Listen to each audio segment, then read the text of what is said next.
ಶಿಕ್ಷಣ ಕ್ಷೇತ್ರದಲ್ಲಿ ಸಿದ್ದಲಿಂಗ ಶ್ರೀಗಳ ಸೇವೆ ಸ್ಮರಣೀಯ.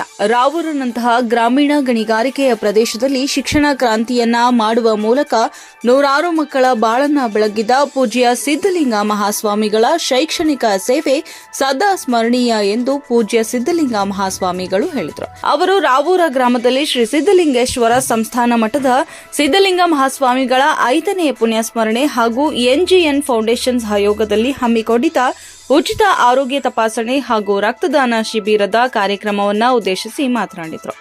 ಅನ್ನ ಆಶ್ರಯ ಅಕ್ಷರ ದಾಸೋಹದ ಮೂಲಕ ಶಿಕ್ಷಣದ ಅರಿವಿನ ಜ್ಯೋತಿಯನ್ನ ಹೊತ್ತಿಸಿ ಬಸವ ತತ್ವದಡಿಯಲ್ಲಿ ವೈಚಾರಿಕ ಚಿಂತನೆಯನ್ನ ಮೂಡಿಸುತ್ತಾ ಭಕ್ತರ ಆರಾಧ್ಯ ದೈವವಾಗಿ ಕಾಣಿಸಿಕೊಂಡರು. ಪೂಜ್ಯರು ಹಾಕಿಕೊಟ್ಟ ತತ್ವ ಆದರ್ಶಗಳು, ಅವರ ಮಾರ್ಗದರ್ಶನ, ಅವರ ವೈಚಾರಿಕ ಚಿಂತನೆಗಳು ನಮ್ಮೆಲ್ಲರಿಗೂ ದಾರಿದೀಪವಾಗಿದೆ ಎಂದು ಹೇಳಿದರು. ಎನ್ಜಿಎನ್ ಫೌಂಡೇಶನ್ನ ಮುಖ್ಯಸ್ಥರಾದ ಡಾಕ್ಟರ್ ಸಂತೋಷ್ ನಾಗಲಾಪುರ ಹಾಗೂ ಪ್ರಾಚಾರ್ಯರಾದ ಕೆಐ ಬಡಿಗೇರ್ ಮಾತನಾಡಿದರು. ವೇದಿಕೆಯ ಮೇಲೆ ಶ್ರೀ ಮಠದ ಉಪಾಧ್ಯಕ್ಷ ಚೆನ್ನಣ್ಣ ಬಾಳಿ, ಕಾರ್ಯದರ್ಶಿ ಡಾಕ್ಟರ್ ಗುಂಡಣ್ಣ ಬಾಳಿ, ಸಹಕಾರ್ಯದರ್ಶಿ ಈಶ್ವರ ಬಾಳಿ, ಸದಸ್ಯರಾದ ಶಿವಲಿಂಗಪ್ಪ ವಾಡೇದ, ಅಣ್ಣಾರಾವ್ ಬಾಳಿ, ಸಿದ್ದಲಿಂಗ ಜ್ಯೋತಿ ಇದ್ರ. ಉಚಿತ ಆರೋಗ್ಯ ತಪಾಸಣೆ ಶಿಬಿರದಲ್ಲಿ 500ಕ್ಕೂ ಹೆಚ್ಚು ಜನ ಚಿಕಿತ್ಸೆ ಪಡೆದುಕೊಂಡರು.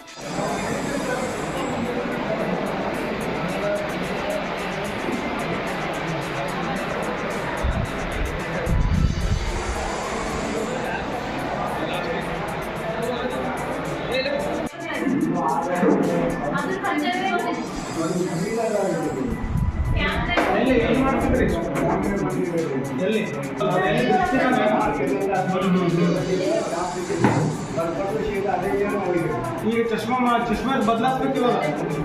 25 ಜನ ನೇತ್ರ ಚಿಕಿತ್ಸೆಗೆ ಆಯ್ಕೆಯಾದರು. ಅದರಲ್ಲಿ 19 ಜನರಲ್ಲಿ ಬಸವೇಶ್ವರ ಆಸ್ಪತ್ರೆಗೆ ಶಸ್ತ್ರಚಿಕಿತ್ಸೆಗೆ ಕರೆದುಕೊಂಡು ಹೋಗಲಾಯಿತು. ರಕ್ತದಾನ ಶಿಬಿರದಲ್ಲಿ 114 ಜನ ರಕ್ತದಾನ ಮಾಡಿದ್ರು. ಮಠದ ಪೀಠಾಧಿಪತಿಗಳಾದ ಸಿದ್ದಲಿಂಗ ಸ್ವಾಮಿಗಳು ಮೊದಲು ತಾವೇ ರಕ್ತದಾನ ಮಾಡುವ ಮೂಲಕ ಎಲ್ಲರಿಗೂ ಮಾದರಿಯಾದರು. ರಾವೂರ, ಗಾಂಧಿನಗರ, ಮಾಲಗತ್ತಿ ಸೇರಿದಂತೆ ಸುತ್ತಲಿನ ಗ್ರಾಮಸ್ಥರು ಪಾಲ್ಗೊಂಡಿದ್ದರು. ಗ್ರಾಮದ ಪ್ರಮುಖರಾದ ಗುರುನಾಥ್ ಗುದಕಲ್, ತಿಪ್ಪಣ್ಣ ವಗ್ಗರ, ಮೋಹನ್ ಸೂರೆ, ಚನ್ನಪ್ಪ ಅಳ್ಳೋಲಿ, ಸಿದ್ದಪ್ಪ ತೋಟದ, ಭೀಮರಾವ್ ಪಾಟೀಲ್, ಗುರುರಾಜ್ ವೈಷ್ಣವ್, ಈರಣ್ಣ ಕಲ್ಯಾಣಿ, ಮಹೇಶ್ ಬಾಳಿ, ಅಂಬರೀಶ್ ಸಾಂಗ್ಲಿಯಾನ ಸೇರಿದಂತೆ ಹಲವಾರು ಉಪಸ್ಥಿತರಿದ್ದರು. ಬೆಳಗ್ಗೆ ಕತ್ರು ಗದ್ದುಗೆಗೆ ವಿಶೇಷ ಅಲಂಕಾರ ಮತ್ತು ಪೂಜೆ ಸಲ್ಲಿಸಲಾಯಿತು. ಕಾರ್ಯಕ್ರಮವನ್ನು ಶಿಕ್ಷಕ ಸಿದ್ದಲಿಂಗ ಬಾಳಿ ನಿರೂಪಿಸಿ ವಂದಿಸಿದರು.